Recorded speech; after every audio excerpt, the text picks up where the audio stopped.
તો હું અને વિશાલભાઈ આ જ જગ્યાએ આવ્યા હતા. તમે વિડીયોમાં જોઈ શકો છો. વિશાલભાઈ તમને યાદ છે કે નહીં? આપણે અહીંયા આવ્યા હતા, પેલા વાડીવાળા ભાઈને મળ્યા હતા અને એની વાડી આપણે પ્રોગ્રામ પણ કર્યો હતો. હર હર મહાદેવ. તો ચાલો મિત્રો, હવે આપણે આગળ વધીએ. મુખ્ય મંદિર જે છે આશ્રમની અંદર, ત્યાં આપણે દર્શન કરીએ. તો આ નદી કિનારે પાછળમાં જે તમે કાચો રસ્તો જોઈ રહ્યા છો, ત્યાંથી જ આપણે મંદિરે જઈશું.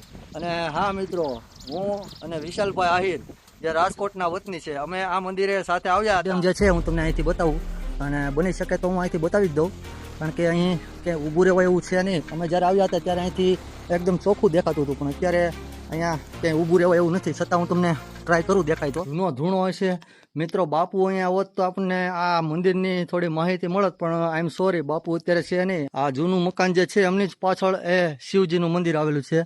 તો આપણે આ રસ્તેથી જઈશું. તો મિત્રો, આ છે કોટડા ગામ, સાવરકુંડલાથી જેકિયાળી, અને તમે ત્યાંથી વાકુની ધાર તરફ આવો તો અહીં એક કોટડા ગામ જે છે જોવા મળે છે.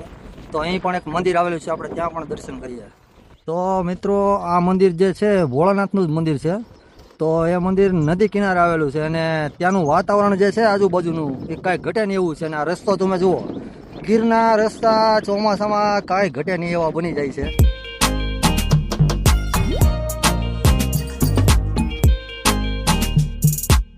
પહેલાં હું તમને આ રસ્તો તો અહીંથી જાય છે, તો પહેલાં હું તમને એ નદી જે છે એ બતાવું આ પુલ ઉપરથી.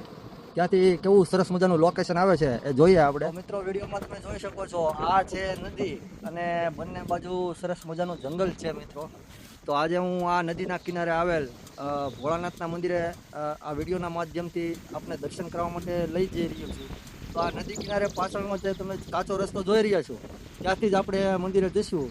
અને હા મિત્રો, હું અને વિશાલભાઈ આહિર જે રાજકોટના વતની છે, અમે આ મંદિરે સાથે આવ્યા હતા 2 વર્ષ પહેલાં, અને ખૂબ જ આનંદ કર્યો હતો. ત્યાં એક વાડીવાળા ભાઈને પણ અમે મળ્યા હતા, અને ત્યાં કદાચ પ્રોગ્રામ પણ કર્યો હતો અમે એની વાડીએ.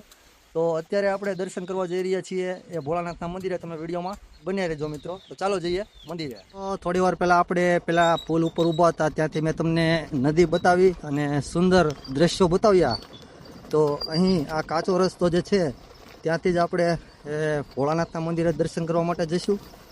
તો અહીં તમને આ પીપરના વૃક્ષની નીચે એક ભોળાનાથની શિવલિંગ જે છે એ દર્શન આપે છે મિત્રો.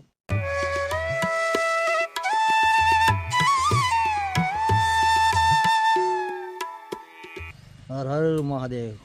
તો ચાલો મિત્રો, હવે આપણે આગળ વધીએ. મુખ્ય મંદિર જે છે આશ્રમની અંદર, ત્યાં આપણે દર્શન કરીએ. રસ્તો થોડો ધોવાઈ ગયો છે, તો મિત્રો કદાચ હું રસ્તાનો વિડીયો રિટર્નમાં અત્યારે નહીં લઈ શકું. તો મારા યુટ્યુબ ફેમિલીના મિત્રો આજે હું આવ્યો છું સાવરકુંડલા તાલુકાના જેકિયાળી ગામથી થોડુંક આગળ કોટડા ગામ આવે છે ત્યાં. અને કોટડા ગામેથી અત્યારે હું વાકુની ધાર તરફ જઈ રહ્યો હતો. તો રસ્તામાં મને એક પુલ જોવા મળ્યો, અને પુલની નીચેથી એક કાચો રસ્તો જતો હતો, જ્યાં આપણે શિવજીના દર્શન કર્યા. એક નાની એવી શિવલિંગ હતી, તો ત્યાં આપણે દર્શન કર્યા. અને ત્યારબાદ પછી આ કાચા રસ્તેથી હું અહીંયા ઉપર આવ્યો, એટલે અહીંયા મને એક નાનો આશ્રમ જોવા મળ્યો છે મિત્રો. અને આ આશ્રમ હું પહેલાં પણ એકવાર આવી ગયેલો છું, હું અને વિશાલભાઈ આહિર જે રાજકોટના છે. તો અમે બંને દર્શન કરવા માટે આવ્યા હતા. ત્યારે બાપુ હતા, અત્યારે બાપુ છે નહીં, પણ આપણે અત્યારે ભોળાનાથના મંદિરે દર્શન કરવા માટે આ આશ્રમની અંદર જવાનું છે. તમે વિડીયોમાં બન્યા રહેજો મિત્રો. ચાલો જઈએ ભોળાનાથના દર્શન કરવા.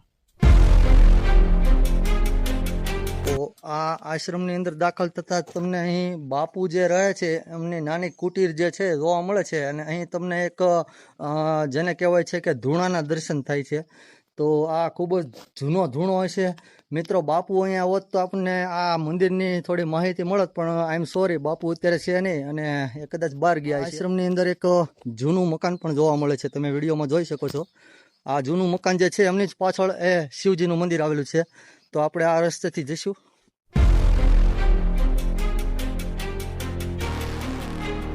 તો આ સામેની સાઈડમાં તમને જે દેખાય છે એ જ છે ભોળાનાથનું મંદિર, જ્યાં હું અને વિશાલભાઈ આહિર જે છે આવેલા છીએ એકવાર દર્શન કરવા માટે અહીંયા 2 થી 3 વર્ષ પહેલાં. તો હવે આપણે દર્શન કરવા માટે જઈ રહ્યા છીએ ભોળાનાથના. અહીં તમને આંબાનો બગીચો જે છે એ પણ જોવા મળે છે આ મંદિરની એકદમ સામે. સરસ મજાનો મંદિર જે છે એ છે ગોવિંદેશ્વર મહાદેવનું મંદિર, જે સાવરકુંડલા તાલુકાના કોટડા ગામે આવેલું છે. કદાચ કોટડા ગામ જે છે સાવરકુંડલા તાલુકામાં જ આવે છે.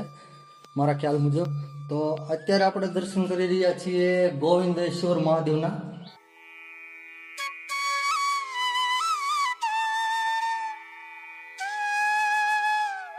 મિત્રો આ હતું ગોવિંદેશ્વર મહાદેવનું મંદિર.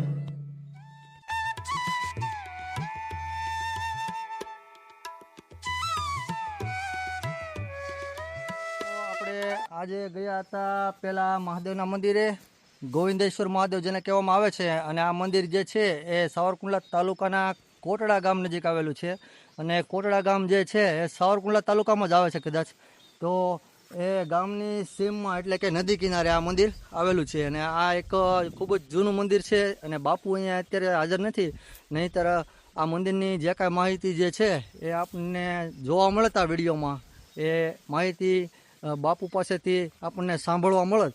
પણ અત્યારે છે નહીં, એટલે આઈ એમ સોરી મિત્રો, હું આ મંદિરની માહિતી આપી નથી શકતો, કારણ કે મને પોતાને ખ્યાલ નથી અને ખોટી માહિતી હું કોઈ દિવસ આપતો નથી. જે કાંઈ હોય એ સાચી હોય છે માહિતી મારા વિડીયોમાં બને ત્યાં સુધી. તો અહીં સરસ મજાનો આંબાનો બગીચો જે છે એ ચારેય તરફ જોવા મળે છે. અને અત્યારે વરસાદ પણ ખૂબ સરસ મજાનો પડી રહ્યો છે સૌરાષ્ટ્રમાં અને ઘણી બધી જગ્યાએ. તો આંબાનો બગીચો પણ તમે ચારે બાજુ અહીં જોઈ શકો છો. અને આપણે દર્શન કર્યા એ મહાદેવનું મંદિર હતું. તો મિત્રો, આવી વિડીયો જોવા માટે તમે મારી યુટ્યુબ ચેનલ રણવીર ખાચરને જરૂરથી જરૂર સબસ્ક્રાઈબ કરજો.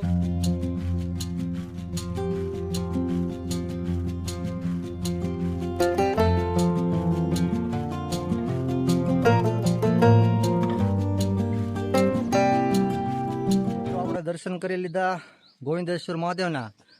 અમારી પાછળ જે કાચો રસ્તો જાય છે ત્યાંથી એક ચેકડેમ જે છે એ જોવા મળે છે. ચેકડેમથી જે નદીનો નજારો છે ખૂબ જ સુંદર જોવા મળે છે. તો બની શકે તો હું એ ચેકડેમ અને નદીનો નજારો જે છે આપને બતાવું વિડીયોમાં. એ જ જગ્યા છે જ્યાં હું અને વિશાલભાઈ આવ્યા હતા. તમે વિડીયોમાં જોઈ શકો છો કેટલી સરસ મજાની જગ્યા છે મિત્રો.